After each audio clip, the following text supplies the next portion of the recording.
Lisa, bienvenue sur le podcast Conversation Awesome avec Karmakin.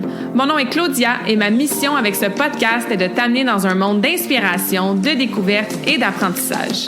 À travers des épisodes solo ou avec invités, en français and in English, attends-toi à une panoplie de sujets et d'histoires variées en lien avec la santé, les habitudes de vie, le développement personnel et spirituel et tout ce qui peut t'aider à vivre une vie awesome, épanouie selon tes termes. I am honored and so grateful that you're here. Merci de partager le podcast en grand nombre, de t'y abonner et de laisser 5 étoiles et un review sur ta plateforme d'écoute préférée. All right, let's dive in dans la nouvelle conversation de la semaine et merci encore d'être à l'écoute. You're awesome.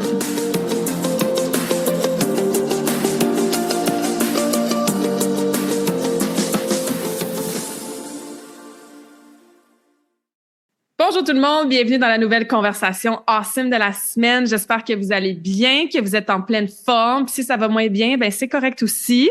Et je suis certaine que la conversation d'aujourd'hui va vous donner un petit pep d'inspiration et de awesomeness. On a un invité spécial avec nous aujourd'hui que je gagne à connaître de plus en plus dans les dernières semaines, avec qui j'ai des conversations vraiment intéressantes. Plein de points en commun, plein de sujets qu'on aime aborder. Alors, ça allait de soi que je devais l'inviter sur le podcast. Pascal, bienvenue dans cette conversation awesome.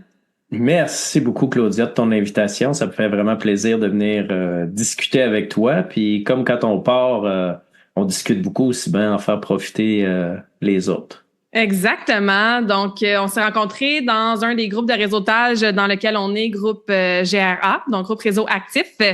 Puis, effectivement, on se rend compte assez vite qu'on a des points communs, qu'on fait du coaching qui est très complémentaire aussi. J'ai eu l'honneur d'être reçue sur ton podcast. Donc, on va inviter les gens à aller suivre ton podcast aussi. Parle-nous donc un petit peu du nom du podcast, qu'est-ce que tu abordes, puis ça va en même temps mettre la table sur ce que tu fais, toi, puis comment tu coaches, puis les thèmes que tu abordes. Yes, le podcast s'appelle Hypnoconscience.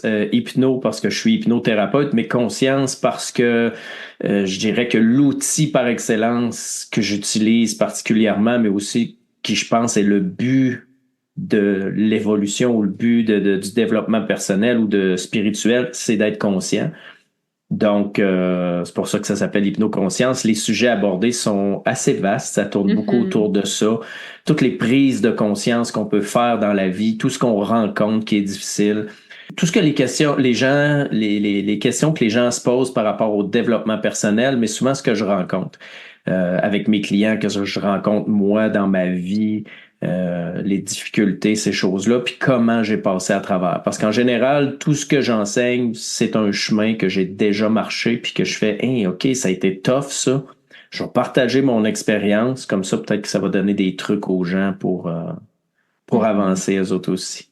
Ouais, tellement. Puis je suis totalement d'accord. Je veux dire, oui, il y a la théorie, des concepts qu'on peut étudier, qu'on peut apprendre, mais l'expérience personnelle qu'on vit, tu sais, ça mis ensemble, ça fait en sorte que justement on est des bons coachs, puis on arrive à justement supporter, aider les gens, puis à comprendre qu'est-ce qu'ils vivent, puis avoir marché le chemin, tu sais, avant eux et à côté d'eux aussi souvent, tu sais. Fait que ouais, puis d'ailleurs une des choses que j'ai parlé beaucoup, que je rajoute dans une conférence que je vais faire la fin de semaine prochaine au Salon de l'éveil, c'est la fameuse amour de soi et estime de soi. En étant dans le domaine du développement personnel depuis que je suis adolescent, le nombre de fois où j'ai entendu ça, où je me suis fait dire, faut que tu augmentes ton amour de toi, ton estime de soi, puis j'étais comme embêté parce que je savais pas comment qu'on faisait ça. Tu sais, je me disais, voyons, ça veut rien dire, je peux pas arriver chez nous puis m'aimer plus, puis ça a pris quand même plusieurs années de recherche avant de me rendre compte que c'était pas une cause, que c'était un effet. Puis que j'ai fini par trouver en pratiquant avec ma clientèle, hein, parce qu'en coaching, on pose plein de questions, hein. Tout le temps, ben pourquoi tu le fais pas? Qu'est-ce que ça changerait si tu le faisais? Blablabla. Puis là, tu finis par te rendre compte qu'il y a une cause commune en dessous. Et là, une cause, ça veut dire que c'est quelque chose sur lequel on peut travailler puis obtenir du résultat. Et puis ça, on l'entend souvent, le fameux amour de soi, estime de soi, c'est fascinant, mais j'ai trouvé ça drôle, puis parce que j'en ai parlé dans mon podcast, puis j'ai beaucoup de monde qui m'ont écrit pour me dire « Hey, tabarouette, effectivement, moi aussi, je me suis toujours fait dire ça, puis comment est-ce qu'on fait ça? J'en ai aucune idée. » Puis c'est ça. C'est fun de trouver des points communs comme ça, que les autres aussi l'ont vécu, puis c'est intéressant. Oui, absolument. Tu sais, puis je veux dire, le développement personnel, c'est même pas un terme qu'on utilisait il y a de ça pas si longtemps, tu sais. Puis de se développer personnellement, juste de s'arrêter puis se poser la question, mais qu'est-ce que ça signifie pour moi? Puis de justement plein de concepts qu'on pitch sous la grosse enveloppe du développement personnel, tu sais, comme atteindre son plein potentiel, puis être authentique, puis devenir la meilleure version de soi-même. Puis je pense qu'on l'entend dans ma voix, puis tu le vois dans mon body language. Je veux dire, ça veut dire quoi ça, tu sais? Puis c'est-tu juste du pelletage de nuages, mais au quotidien, comment ça va me servir, tu sais? Effectivement. Fait que pour toi, c'est quoi le but, genre, du développement personnel? Pourquoi on veut écouter des podcasts comme on fait aujourd'hui? Pourquoi t'aides tes clients à plonger là-dedans? Pourquoi toi, ça t'intéresse depuis si longtemps et moi aussi, tu sais? Pourquoi on lit des livres? Pourquoi on veut se développer personnellement? C'est quoi le but de tout ça? Ça, c'est une bonne question. Moi, depuis que je suis enfant, j'ai cette espèce d'appel-là qui me dit, mais qu'est-ce qu'on est venu faire ici? Puis pourquoi je souffre? Pourquoi j'ai mal? Et pendant longtemps, pour moi, l'objectif de la spiritualité ou du développement personnel, c'était d'arrêter de souffrir. Jusqu'à ce que je comprenne, en devenant de plus en plus conscient, qu'en fait, la souffrance existe. Et ça, c'est une vérité bouddhiste. Je pense qu'il y a 4 vérités bouddhiques ou quelque chose comme ça, 4 ou 5, mais il y en a une que c'est la souffrance existe. Et maintenant, d'accepter que la souffrance est là, mais juste la vivre en conscience. Et c'est quoi la vivre en conscience? C'est d'être capable de voir tous les mécanismes qui s'opèrent en moi, les réactions automatiques, et être capable de les analyser, si on veut, froidement. Mais c'est pas d'être détaché.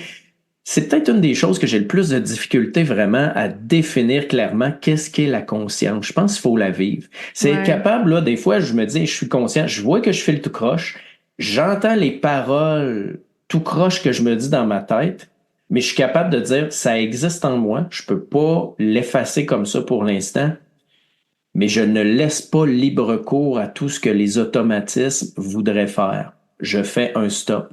Et ça fait mal. Mais au moins, il y a cette conscience-là qui est au-dessus, qui est capable de regarder puis de dire, je viens d'être activé, puis ce qui m'a activé, c'est pas ce qui s'est passé là maintenant. Ça vient de passer à travers un filtre qui est là de mon enfance ou d'un passé ou peu importe, d'une relation que j'ai eue dans le passé et d'être capable de réaliser, c'est ça qui m'active. Autant que des fois, on aime quelqu'un ou on n'aime pas quelqu'un, puis si on arrive à observer ça en conscience, c'est juste qu'elle nous rappelle une autre personne.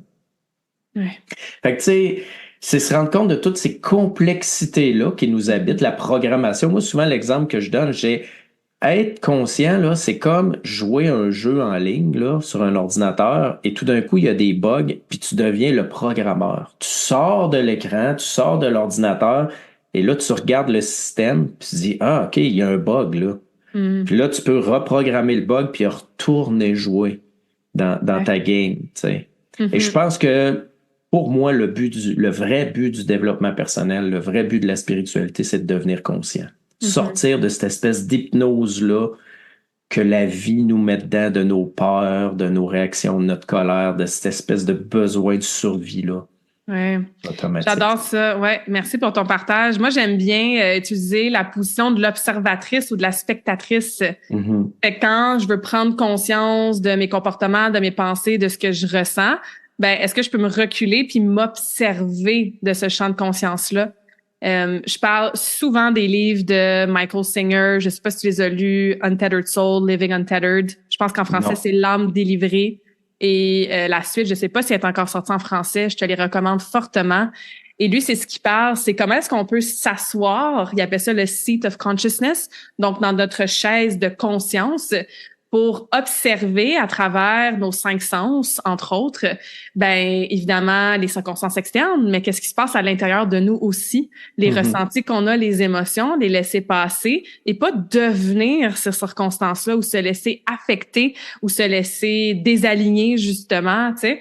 Fait que ça m'a fait penser à ça quand tu parlais de ça, parce que je dis pas mal la même chose, tu sais, tout part de la prise de conscience. Comment on fait pour devenir plus conscient au quotidien?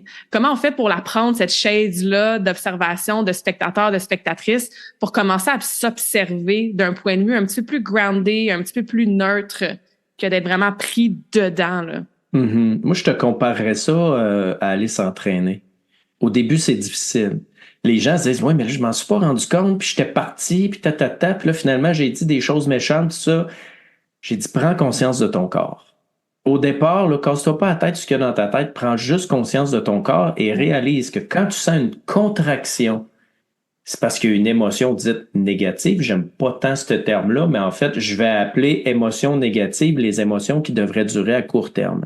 Okay. Qui, lorsqu'elles sont ressenties à long terme, génèrent des hormones de stress et tout ça et vont te rendre malade.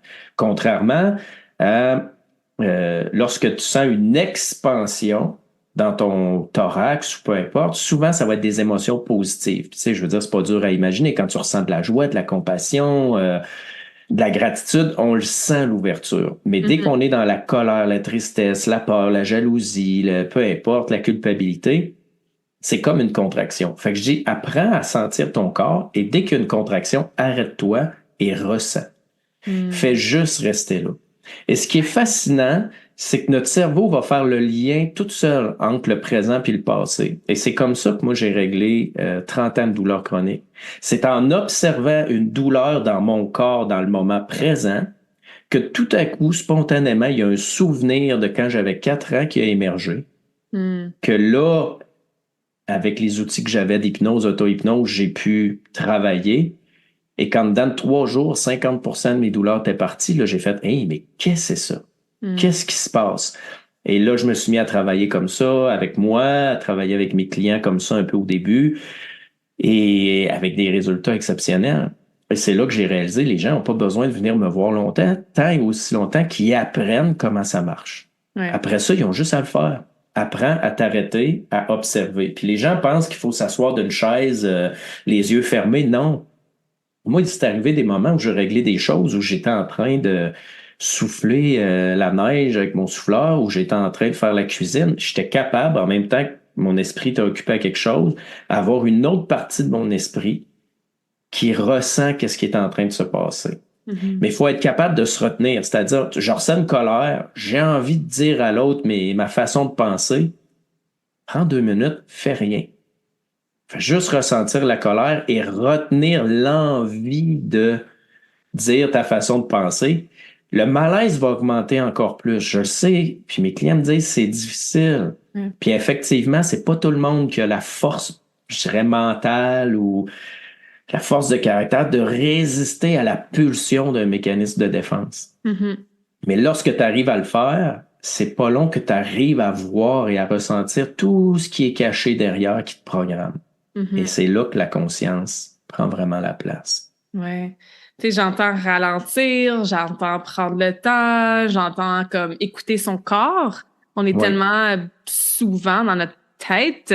Fait que même juste de se rendre compte de justement un petit symptôme, toi, tu avais des douleurs chroniques, il y a des gens qui se rendent même plus compte qu'ils ont mal à la tête à chaque jour ou qu'ils ont mal au ventre ou qu'ils ont les mains moites ou qu'il y a le stress qui se reflète de différentes façons, tu sais. Fait que cette connexion-là à son corps, c'est tellement important. Je sais que tu es un fan d'activité physique, vélo de montagne, entre autres. Tu as beaucoup aussi plongé dans les arts martiaux, qui est une autre façon de connecter à son corps, de bouger. Où est-ce que le mouvement, l'activité physique, ces différentes disciplines-là t'a aidé, puis aide peut-être tes clientes aussi à justement connecter avec son corps, puis se donner, j'ai envie de dire, le début d'un safe space pour ressentir qu'est-ce qui se passe dans son corps. Puis ce que je veux dire par là, c'est que tu sais, si on n'a pas appris à s'asseoir avec notre peur, puis s'asseoir avec notre colère, puis s'asseoir avec de la tristesse, ben ça fait mal. C'est pas full agréable de ressentir ça. Fait que c'est pour ça que souvent on va l'ignorer, on va se lancer dans quelque chose d'autre pour se distraire.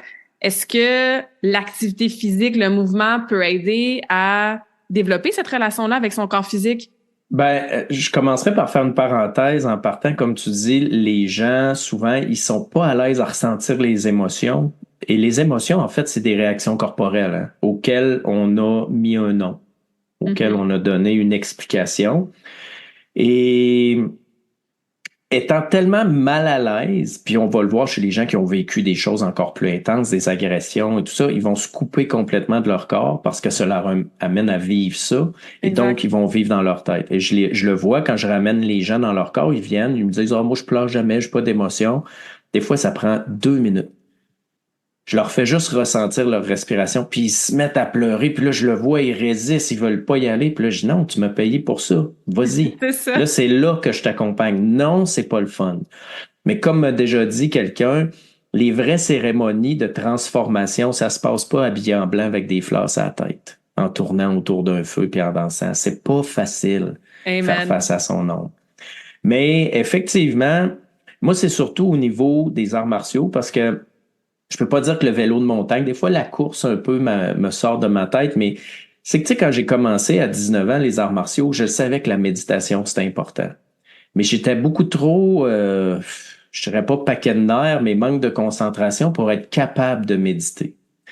Et c'est avec les arts martiaux, particulièrement le kung fu et le tai chi, que j'ai appris à méditer. Mais au moins, je le faisais en mouvement. Mhm. C'est-à-dire qu'en étant concentré sur une seule chose, mon mouvement, parce que souvent les gens pensent que méditer, c'est penser à rien. Non, c'est calmer le flot des pensées et être conscient de ce qui traverse tes pensées. Mais en étant tellement concentré à faire mon mouvement parfaitement, à aligner ma respiration avec mon mouvement, ben, tranquillement, j'ai appris à méditer comme ça. Puis je me souviens quand j'avais 21 ans, je disais au monde, moi, méditer assis, je suis pas capable. Ma méditation, c'est le tai chi, c'est le qigong.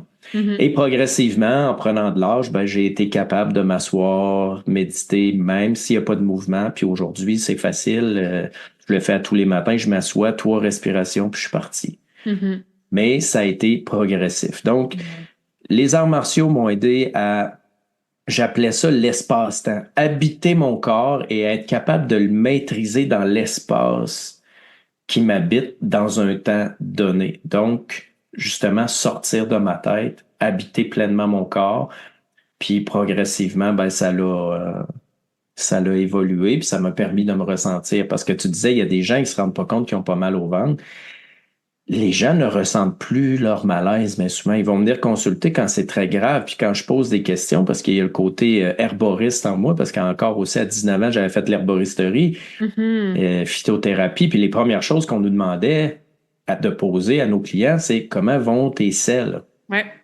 Fait que, tu sais, quand les gens, je leur demande ça, ben voyons. Tu sais, je me rends compte, la majorité des gens qui venaient me voir, là, je ne pose plus la question, parce que je me rendais compte que ça créait trop de malaise, mais la majorité des gens qui venaient me voir avec des troubles émotionnels ou des troubles physiques avaient un côlon irritable.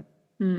C'est-à-dire, tu sais, je suis pas un diagnostic que je fais, mais dans le sens, quand c'est toujours en boîte, ça indique quelque chose. Tu sais, je dis tout souvent à blague, c'est pas une belle ONR, il y a quelque chose qui marche pas, là, tu sais, il Ouais. y a quelque chose que tu manges qui marche pas, qui te fait pas du bien. Mais automatiquement, dès que tu es pris avec ça, tu as toute l'inflammation qui vient avec. Puis on sait maintenant avec les études que tout le microbiote, l'inflammation, ça influence même la dépression, Absolument. les troubles de l'humeur, etc. Donc, tu sais, c'est Mhm. un ensemble de choses, mais les gens apprennent à vivre avec le stress et l'anxiété, puis les troubles de santé physique, au lieu de se dire, hey, attends un peu, il y a de quoi qui marche pas. Qu'est-ce que je dois ajuster dans ma vie pour que ça fonctionne? Mais Mhm. souvent, ils vont tomber dans l'évitement. C'est que ça fait trop peur, ils se sentent trop coupables, les fameuses 3 émotions que moi j'ai ciblées qui sont la cause de tous les problèmes, dont 2 sont les 2 faces d'une même pièce, soit la culpabilité et la honte. Donc la Mhm. culpabilité étant à propos de ce que je fais et la honte à propos de ce que je suis, et la peur. Et ces 3 émotions-là gèrent la vie des gens et les empêchent de prendre les bonnes décisions pour eux autres. Mhm. Ouais, puis parlons-en de la culpabilité parce qu'on en a parlé sur ton podcast. C'est quelque chose que les deux, on voit souvent avec nos clientes, les gens qu'on aide, tu sais. Bon, je me sens coupable de pas être avec mes enfants quand je suis au travail. Je me sens coupable Mhm. d'être avec mes enfants quand je pourrais travailler sur ma business. Je me sens coupable d'avoir mangé le sac de chips au complet hier soir alors que j'essaie de perdre du poids. Je me sens coupable de, écoute, la liste ne finit plus, tu sais. Ça finit pas. Les gens se sentent extrêmement coupables, ont peur de déranger. Moi, Hmm. je trouve que c'est une alarme ou un mécanisme naturel qui est juste exacerbé, mal programmé. J'explique dans ma conférence que la culpabilité, c'est normal. Ça permet à l'être humain de vivre en société de façon à pas se blesser. C'est-à-dire que si j'ai aucune culpabilité, je suis un psychopathe. Et si on vivait dans une société de psychopathes, il y aurait beaucoup de morts, mettons. Mhm. Donc, l'idée de la culpabilité, de un, c'est de protéger les autres et de m'assurer, moi je dis que c'est le système d'alarme qui m'assure de ne pas être rejeté. Parce que l'être humain, ben, moins aujourd'hui, mais fondamentalement, l'être humain est une bébite qui vit en groupe Mhm. et être rejeté égale la mort. Ouais. Si tu regardes, par exemple, les singes, n'importe quoi, s'il y en a un qui est rejeté, ben, il se nourrit plus, puis Mhm. ce sera pas long qu'il va se faire manger par un autre bébite. Ouais. Donc, la culpabilité, elle est normale, mais elle est malsaine ou elle est toxique dès que soit elle perdure trop longtemps dans le temps, je le disais tantôt, une émotion négative qui perdure trop longtemps, c'est mauvais pour la santé, ou lorsqu'elle n'est pas logique, mais je dirais pas légitime. Et selon les études, c'est 90% du temps que les gens ressentent de la culpabilité que ce n'est pas légitime. C'est-à-dire que tu prends ce package-là où ils ressentent de la culpabilité, tu amènes ça dans une cour de justice et ils vont sortir de là avec une absolution totale. Hmm. Mais c'est ça la conscience aussi. Et Ouais. j'amène les gens à passer la culpabilité en justice pour dire, est-ce que je suis vraiment coupable? Quand Hmm. j'entends des femmes me dire, je me sens coupable d'avoir été agressée, je me sens coupable d'avoir dénoncé, et moi, ça fait aucun sens dans ma tête, là. Fait que, tu sais, on voit à quel point ça prend beaucoup, beaucoup trop de place, la culpabilité. Ouais. Qu'est-ce qui serait une culpabilité légitime? La culpabilité légitime, c'est une culpabilité ponctuelle, c'est-à-dire j'étais dans une inconscience X, j'ai dit quelque chose ou j'ai fait quelque chose qui a créé un tort à quelqu'un. Ben, OK. ça arrive. Tu sais, je Ouais. veux dire, ça On est arrive humain, là. on est humain, on commet des erreurs. Maintenant, pour moi, la culpabilité devrait durer quelques minutes, OK. peut-être quelques heures tout au plus, le temps de basculer dans le mode responsabilisation. Et il y a une grande différence entre la culpabilisation et la responsabilisation. Le fondement est le même, c'est-à-dire que je suis responsable de ce que j'ai fait, Mhm. mais l'émotion et les actions qui vont suivre sont totalement différentes, par exemple. Ouais. Et la responsabilisation va amener la personne à la repentance, à réparer son erreur, à s'excuser. Il y a tout un pattern derrière ça pour éventuellement arriver à se pardonner. Et Mhm. ça, c'est le bout le plus difficile. Et Comment on pour fait pour se ça, pardonner? il faut comprendre, je pense, la condition humaine. On se l'est dit tantôt, tout le monde fait des erreurs. Mhm. On est tous dans cette situation-là sur la planète présentement où il n'y a personne de parfait, à part peut-être quelques êtres illuminés quelque part sur la planète, là. Mais tout le monde est dans cette situation-là. Moi, j'utilise beaucoup les histoires de la Bible pour comparer ça, des versets qui disent ben, tous ont péché, sont privés de la gloire de Dieu, il n'y a sur la terre point d'homme juste qui fasse le bien, qui ne pêche jamais. Un coup qu'on comprend ça, puis qu'on se dit hey, moi, je suis pas pire qu'un autre, puis l'autre est pas pire que moi. Donc, ça facilite le pardon, et pour moi, et pour l'autre, lorsqu'on comprend que la condition humaine, c'est ça. Et qu'il y a Mhm. juste une façon de transformer le plomb en or, c'est justement d'apaiser ça. Parce que dès qu'on tombe dans la vengeance ou la rancœur et tout ça, on ne fait que perpétrer sans arrêt cette même douleur-là et en nous Ouais. et chez les autres. Donc, c'est peut-être un des plus grands pouvoirs qu'on a parce que dès qu'on comprend que tout le monde est malade, entre guillemets, malade de conscience, on peut se mettre à avoir de la compassion. Mhm. Et c'est à travers cette compassion-là que ben, l'amour va s'installer, le pardon, etc. En fait, c'est toute l'histoire de la Bible hein, qu'on nous a pas caché, mais tu sais, c'est comme si les religions ont mis l'accent sur tout ce qui est autour, les lois, les règlements, au lieu de se fier au fil conducteur fondamental. C'est ça. Tu sais, le fil conducteur fondamental, tu commences avec l'histoire d'Adam et Ève. Au début, quelle est la première émotion négative ressentie? Parce qu'eux autres, tout va bien, ils sont dans le jardin d'Éden, ils mangent, ils boivent, tout est beau, ils n'ont pas besoin de travailler, les chanceux. Et ils ont mangé le fruit de l'arbre défendu, et c'est écrit qu'ils eurent soudainement la connaissance du bien et du mal. Oups! Première émotion, culpabilité, parce qu'il s'était fait dire, tu peux pas manger cet arbre-là. Donc, la première émotion négative, c'est la culpabilité. La deuxième, qui, elle, est nommée, c'est la honte. C'est écrit qu'ils eurent connaissance qu'ils étaient nus, et ils eurent honte. Et c'est spécial de voir que la honte est associée aux parties génitales. Parce que c'est toujours ce que je vois dans mon bureau aussi. Les femmes qui ont honte de leur sexualité, c'est épouvantable. Et la troisième émotion, c'est la peur. Ils ont eu peur de la colère de Dieu et sont allés se cacher. Donc, c'est toujours ces mêmes. Et à partir de là, ça l'a explosé. Adam, il a dit, c'est pas moi, c'est elle. Il s'est mis à culpabiliser elle. Tu sais, qu'on y croit ou pas, que ce soit juste une métaphore ou pas, elle en dit long. Et tout le long de l'histoire de l'Ancien Testament, c'est des sacrifices d'animaux, c'est-à-dire de la projection. On trouve un bouc émissaire pour mettre notre culpabilité et s'en libérer. Jusqu'à temps que Jésus arrive et qu'il dise, hey, là, moi, je meurs une fois pour toutes pour les péchés, c'est fini, arrêtez de vous sentir coupable, voici qu'est-ce que vous devez faire. Et là, il enseigne la repentance et le pardon. Fait que, tu sais, qu'on croit à la religion ou pas, on s'en fout, tu sais. Je veux dire, moi, je vais pas à l'église, mais je suis capable de voir dans ce texte-là qu'il y a quelque chose de fondamental relié à cette espèce de trinité d'émotions-là, la honte, la culpabilité et la peur, qui crée chez l'humain des problèmes.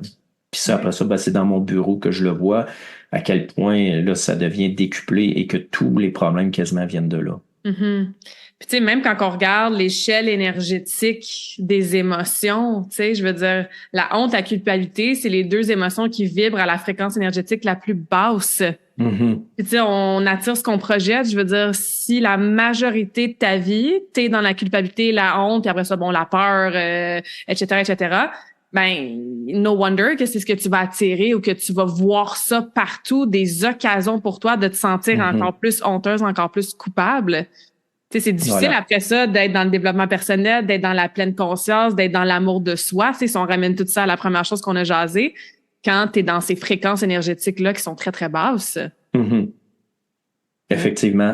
Pour moi, c'est la première chose à travailler. Peu importe. Tu peux faire n'importe quoi d'autre. Après, n'importe quel atelier, formation, peu importe. Mais si ça, c'est pas travaillé, tu vas tirer de la patte pour tout le reste. En travaillant ça, automatiquement, tout le reste devient plus facile. Parce que juste la culpabilité, il y a quelque chose, puis j'ai un livre ici qui s'appelle « En finir avec la culpabilité et l'autopunition ».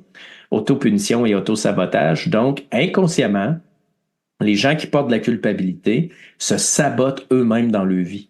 Ouais. Puis ça, je le vois tout le temps en santé. Là, ils vont perdre leurs 20 livres, ils vont se rapprocher de leur objectif, ils vont réussir à mettre de l'argent de côté, à courir 1, 2, 3, 4 kilomètres. Puis là, for some reason, après quelques semaines ou quelques mois, ben ils s'auto-sabotent très souvent inconsciemment, tu sais, pour différentes raisons. Ce qui fait en sorte que, ils reprennent le poids qu'ils ont pris, ils se blessent, tu sais, ils ont une dépense qui arrive, puis leurs économies s'en vont, tu sais. C'est ça. Parce qu'ils n'ont pas éliminé ce que j'appelle la culpabilité fondamentale, qui n'est pas ressentie de la même façon qu'une culpabilité que je vais appeler ponctuelle. C'est-à-dire, je commets une erreur envers quelqu'un, je me sens mal, culpabilité, ça, c'est ce qu'on a mis le nom. La culpabilité fondamentale se ressent plus, elle, comme étant une espèce de sentiment de ne pas être assez, de ne pas mériter, de ne pas valoir la peine, de ne pas...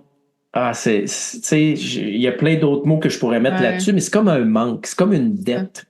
Ce qui fait que... Je suis pas assez. C'est ça, ce qui fait que quand la personne, elle se l'offre, non, il y a quelque chose en dedans d'elle qui fait qu'elle doit saboter. C'est comme si elle doit souffrir. Moi, je le vois beaucoup chez certaines personnes qui souffrent de douleurs chroniques, particulièrement la fibromyalgie. C'est comme si c'était un gain secondaire. On appelle ça un gain secondaire en PNL, c'est-à-dire que j'ai cette maladie-là pour me permettre d'avoir autre chose. Donc, c'est comme si la personne doit souffrir pour avoir le droit de se reposer, d'avoir de l'attention, d'avoir de l'amour, et que sans cette maladie-là, elle ne le mérite pas. Et quand ils viennent me voir puis qu'elles se mettent à travailler là-dessus puis que ça commence à s'améliorer, ils arrêtent de venir. Parce que et c'est totalement inconscient. Les gens qui m'écoutent, qui vivent ça, ils vont dire « c'est pas vrai » tout ça. C'est que c'est pas conscient. C'est totalement inconscient. Mais je n'ai déjà une qui a eu conscience. Elle a ouvert les yeux puis elle m'a dit je viens de réaliser que je veux pas guérir. Je dis « OK, pourquoi? » Ben, elle dit « Si je guéris, je vais être obligé de retourner travailler 40 heures. » Bon, ben c'est merveilleux ça. À cette heure, on va travailler en coaching de redirection de carrière, la personne n'est jamais revenue. C'est trop épeurant. Le gain qu'ils obtiennent inconscient à être malade est trop grand, basé sur le fait qu'elles ne sentent pas valoir la peine d'être aimées ou avoir le droit de se reposer sans se sentir coupable. C'est super fort, Hey, c'est puissant, là, ce que tu dis, là. Ouais. Mais moi aussi, je l'ai remarqué, tu sais, tout revient à justement cette croyance-là envers soi-même que comme ce que je suis, c'est suffisant, c'est assez. Puis quand on parle des étiquettes de perfectionniste, de people pleaser, de overachiever, tu sais, ben ça vient de où ça? Ça vient du fait qu'on sent qu'on n'est pas assez. Fait que si je suis pas assez, mais je vais essayer d'être parfaite pour mériter l'amour de mes parents ou de mon conjoint.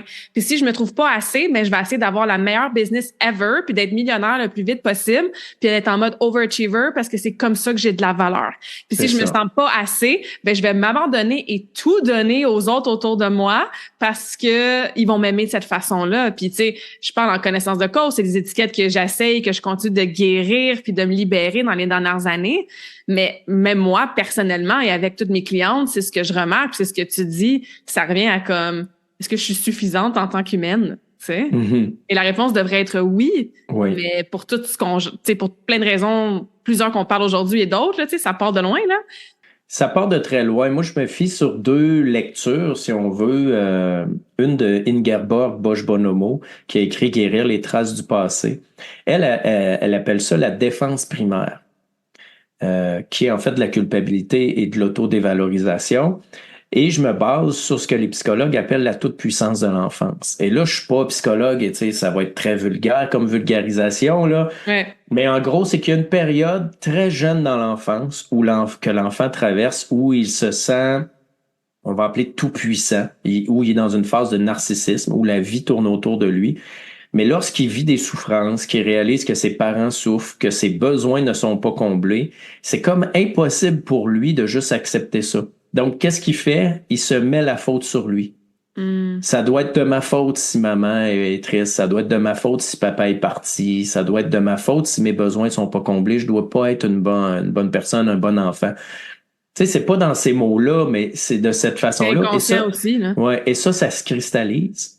Et ça fait que toute la vie est vécue à travers ça par la suite. Comme étant un manque, quelque chose à faire, quelque chose à gagner pour rattraper. C'est comme si on avait une dette envers la société. Ou, tu sais, on voit ça un peu en justice. Quelqu'un qui a commis une faute, il a payé sa dette à la société. Et tu dis les people pleasers et tout ça. Je le vois, ces fameuses femmes-là qui viennent me voir complètement vidées, brûlées. Qui me disent mon mari c'est un égoïste, mes enfants c'est juste des égoïstes, moi je fais tout pour eux autres, le lavage, le ménage, les repas, les livres, je me prive, j'ai pas sorti, j'ai pas fait ci, puis eux autres ils me disent même pas merci, puis quand je leur demande de quoi ils font rien, puis là ils sont pris là-dedans, mais c'est parce qu'ils attendent l'amour en retour de tous les efforts. Mais on n'aime pas les gens pour ce qu'ils font pour nous, on aime les gens pour ce qu'ils sont et comment ils nous font sentir en leur présence.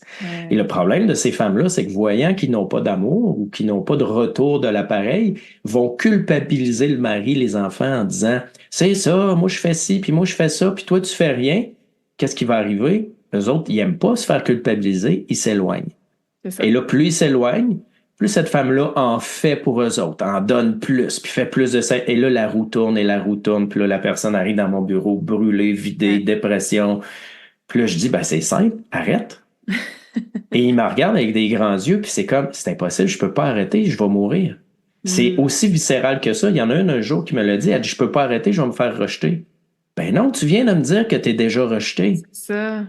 C'est une mauvaise connexion, c'est une mauvaise association dans le cerveau qui, comme je disais au début, est reliée beaucoup à l'amour de soi, l'estime de soi. Mais plus cette culpabilité-là fondamentale va être travaillée, plus l'amour de soi, l'estime de soi va monter. Et là, les gens arrêtent de se faire manquer de respect, arrêtent d'en faire trop pour les autres, commencent à penser à leurs propres besoins, à accepter qu'elles ont le droit de prendre un week-end au spa puis de faire garder les enfants une fois par année ou deux. Puis c'est pas que tu abandonnes tes enfants, là.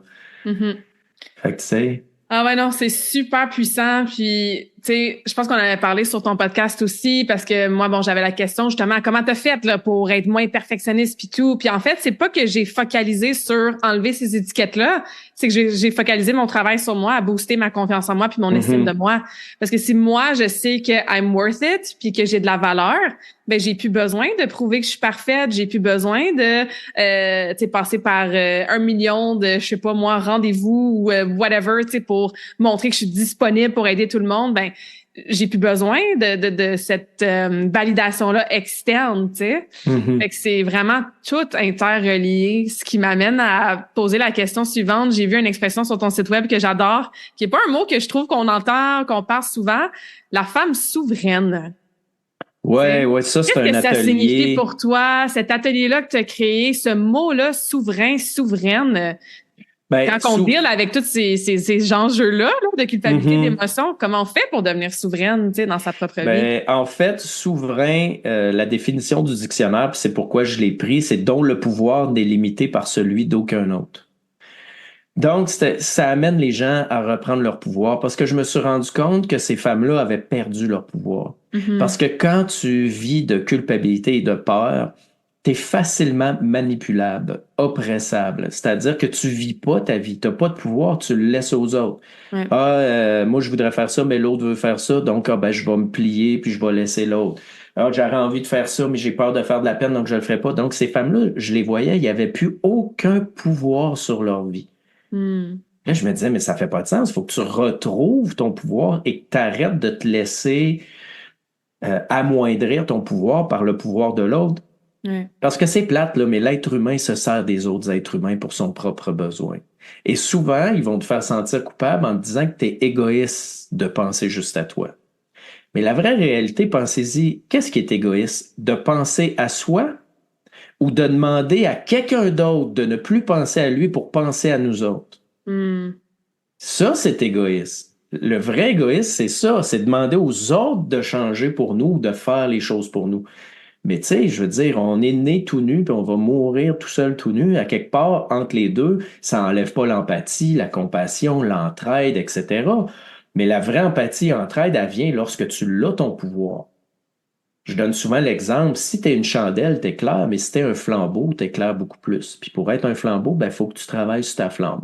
Et là, tu deviens beaucoup plus solide. Puis comment on devient souverain? Ma formation mon atelier contient différents aspects, mais comme on a parlé, peur et culpabilité, c'est traité en partant. Je leur apprends l'observation consciente, comment devenir conscient de c'est quoi qui fait que là, je viens de perdre mon pouvoir, là, c'est quoi qui a monté, j'ai peur de quoi, c'est-tu réel, etc. Ensuite vient le travail des croyances, des mécanismes de défense, du pouvoir de l'intention et tout ça. Mais je l'ai créé parce que c'est pas quelque chose de facile. Je l'enseignais dans mes rencontres personnelles, là, one-on-one, et je me rendais compte que c'était long, c'est pas évident. Tu sais, on a beau dire, OK, on le sait, la culpabilité, je dois faire attention, mais ça colle. C'est profond comme programmation. C'est pas rapide, là. Tu sais, moi, je parlais à une cliente dernièrement, ça a dû me prendre un bon 2 ans avant de me défaire de ma culpabilité. Puis là, elle dit, 2 ans, c'est donc bien long. Ben oui, mais puis attache ta tuque, là. Moi, quand je commence à travailler quelque chose, je le travaille solide. Mais c'est des programmations inconscientes qui sont très, très, très ancrées. Ça prend les bons outils et ça prend beaucoup de répétition, répétition, répétition, répétition. Tu sais, tu dis que tu as fait du patin artistique. Ben oui. Tu viens pas championne après 2 semaines. Tu sais, c'est beaucoup de pratique, beaucoup de répétition qui fait que les chemins neuronaux tranquillement changent et que tu es capable d'accepter que oui, j'ai assez de valeur et c'est plate que l'autre ait de la peine, mais c'est pas de mon ressort et je fais rien.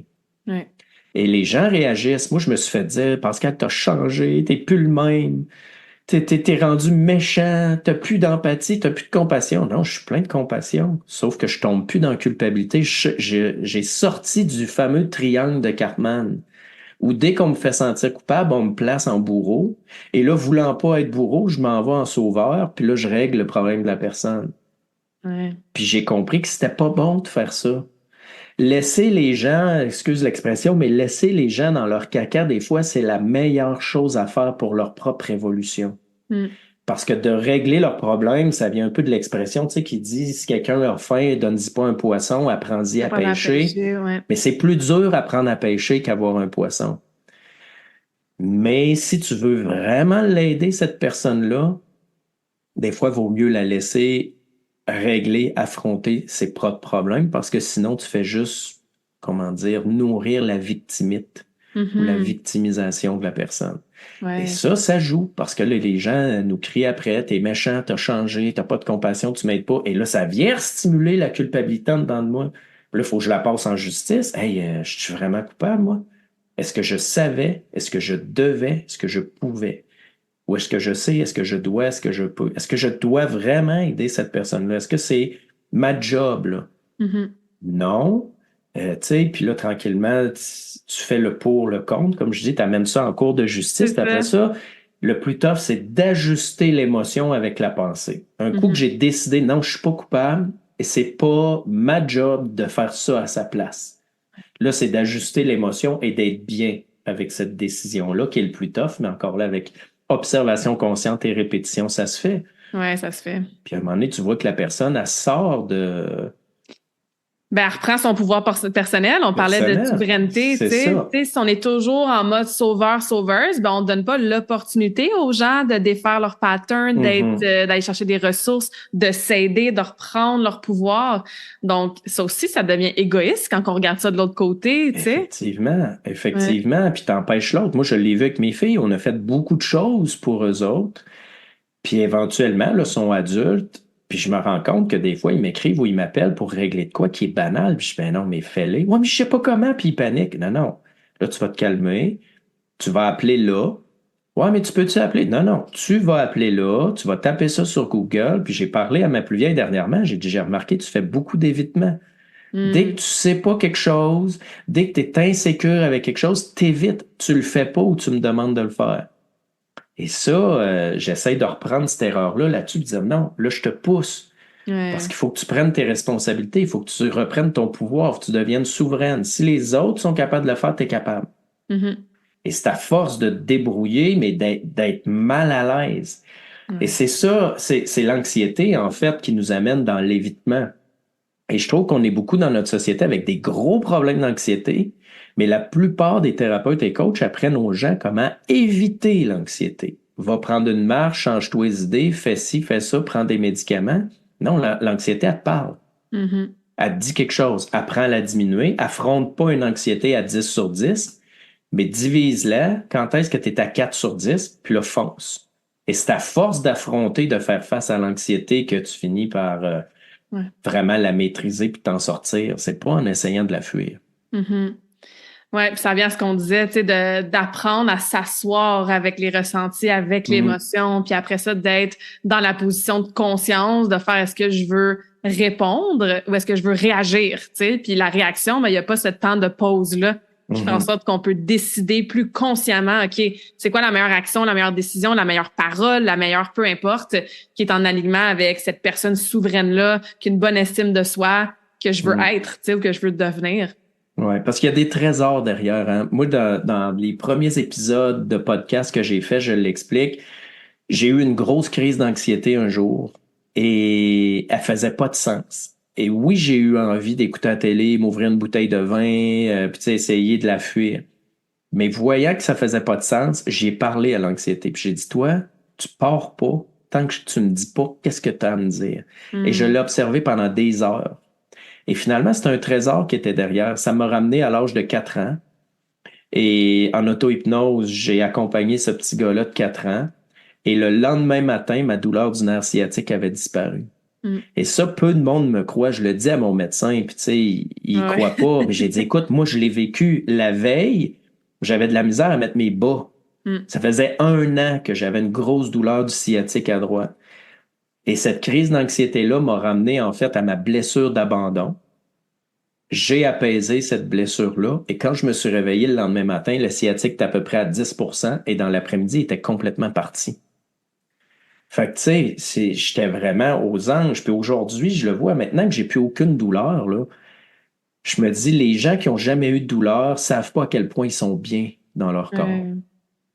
quand tu as eu 30 ans de douleurs lombaires, de toutes sortes de trucs, de la difficulté à fonctionner, à 30 ans, moi, je faisais plus de vélo.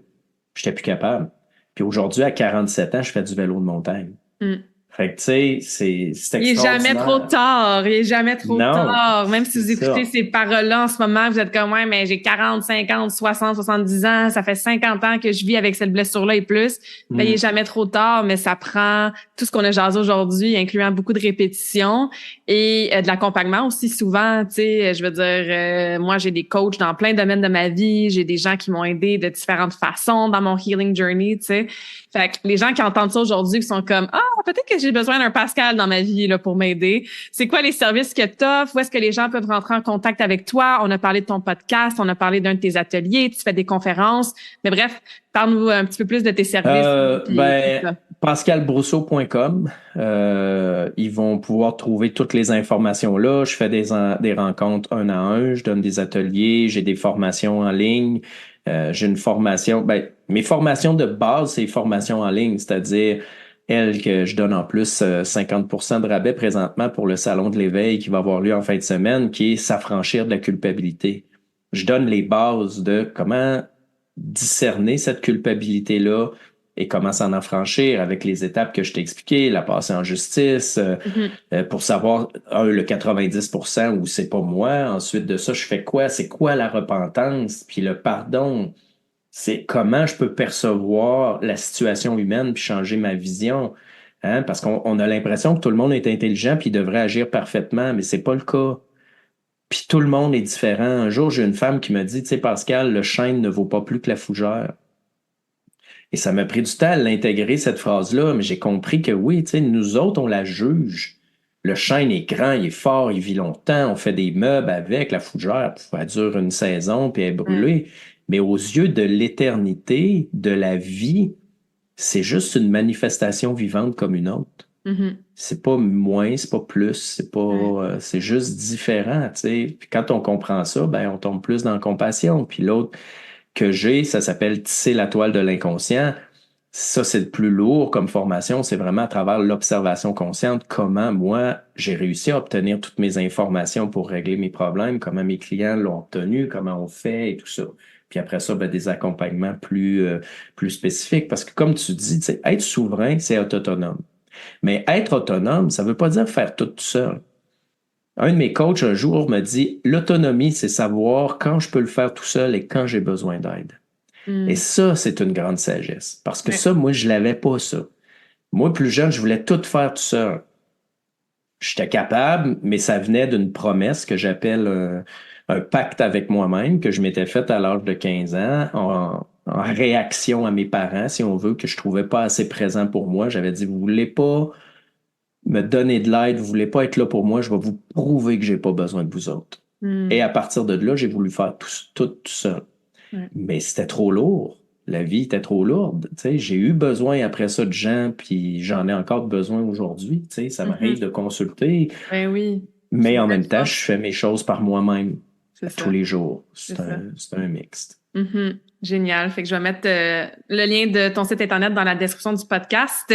Pascal, il me Good. reste une question à te poser que je pose à Oui. tous mes invités. Mais avant ça, je veux juste te remercier encore pour cette conversation awesome. C'est super eye-opening, qu'on dit en anglais, donc révélateur d'entendre des concepts que tu nous as bien vulgarisés, des questions vraiment poignantes que je pense qu'on va tout aller écrire dans notre journal. Qu'est-ce que ça signifie pour nous ce soir? Puis d'amener les gens justement à prendre conscience, puis avec ton expérience personnelle et professionnelle, ben de voir que c'est possible, tu sais, de se rapprocher d'une vie comme ça qui est plus souveraine, qui est plus alignée, qui a plus d'amour de soi. Fait que merci beaucoup pour ton partage. Ben, ça fait plaisir. Merci beaucoup. Puis comme tu disais, c'est possible, tu sais. Puis je sais Mhm. que des fois, on peut être fatigué. Le monde, ils me disent, coudonc, ça prend toute une vie. Oui, mais c'est pas aussi lourd tout le long de ce parcours-là. Tu sais, je veux dire, ma vie est beaucoup plus légère qu'elle l'était il y a même 4 5 ans, là. Ouais, Tu ouais, sais, je ouais. veux dire, plus on enlève. Puis je sais que j'ai pas fini mon cheminement. Mais il y a quand même des trésors et des cadeaux au fur et à mesure. Tu sais, c'est plus Mhm. léger, ne serait-ce que mes douleurs où j'en ai plus du tout. C'est comme wow. Ouais. Mais des douleurs émotionnelles aussi qui sont plus là, des patterns relationnels qui sont plus là. Tu sais, la vie s'allège au fur et à mesure du travail. Ouais, ça vaut la peine, ça, c'est Mm-hmm. sûr, de faire le travail. Donc, c'est ça ma dernière question, c'est est-ce que tu as une citation préférée? Voudrais-tu nous la partager, nous dire un peu pourquoi? Ma citation préférée, écoute, j'en ai beaucoup qui viennent de la Bible, mais je te dirais, j'aurais envie de dire celle que moi je dis. Je me suis fait faire des t-shirts avec, qui est comme ma phrase à moi, qui est savoir ne suffit pas. Parce que c'est une des choses que je vois beaucoup dans le développement personnel. Les gens vont voir des conférences, font des ateliers, des formations, ils lisent des livres, mais ça ne descend pas dans le corps. Puis je le sais que les gens vont dire, oui, mais ça veut dire quoi le descendre dans le corps? C'est que savoir change rien. Tant et aussi longtemps que tu l'as pas appliqué clairement dans ta vie avec, il y a une expression en anglais, là, de la sueur des larmes et c'est quoi donc? Blood, sweat and tears. Ouais, blood, sweat and tears. Tu sais, tant que tu n'as pas passé à travers ça et que tu n'as pas obtenu des résultats, ça veut dire que c'est pas intégré. Et pour l'intégrer, pour moi, il y a 3 façons de le voir. Soit quelque chose a changé physiquement. Ta posture est différente, tu as perdu du poids, tu as une douleur qui est partie, tu as une maladie qui a diminué. Soit tu te rends compte que tu n'es plus pareil. Tu sais, tu te surprends toi-même. Tu fais quelque chose où il t'arrive une situation où tu fais, mon Dieu, hey, d'habitude, j'aurais été en colère ou j'aurais pleuré ou tu sais, j'aurais été mal à l'aise, là, ça me fait rien. Ou les autres s'en rendent compte. Ils peuvent dire, Caroline, Claudia, je sais pas ce qui se passe, elle a changé, c'est plus la même. Ça veut dire que dans la matrice, là, dans le concret, ce que tu as fait intérieurement a cheminé et a donné vraiment quelque chose, c'est intégré. Mm-hmm. Sinon, habituellement, ce n'est que dans ta tête. C'est du savoir.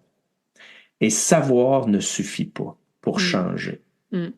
Puis je le vois, des fois, je rencontre des gens, puis ils se mettent à pleurer. Voyons, je pensais que c'était travaillé, ça, puis je le sais qu'il faut... Oui, mais tu le sais, mais tu ne l'as pas répété dans du concret qui fait que les chemins neuronaux n'ont pas changé et le reste n'a pas suivi, ta vie n'a pas changé.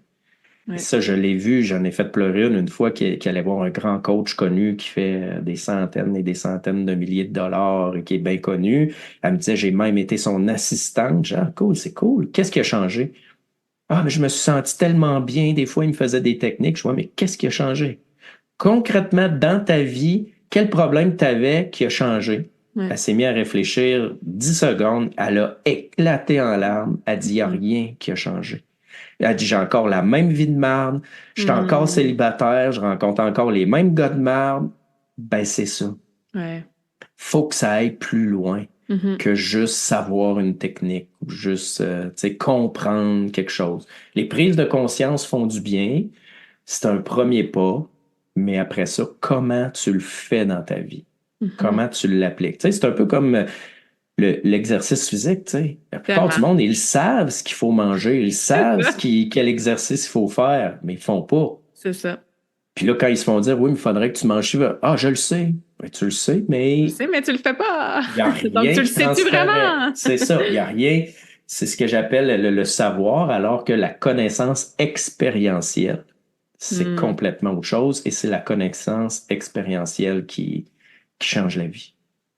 Ben écoute, merci pour cette belle réflexion. On va souhaiter aux gens de pas seulement être dans le savoir, mais être dans le embodiment, qu'on dit en anglais aussi, hein.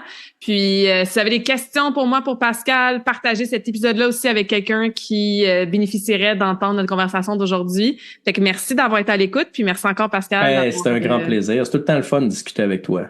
Oui, absolument. Fait que on reprend ça bientôt, puis d'ici là, ben bonne fin de journée à tout le monde. Bye, bonne journée.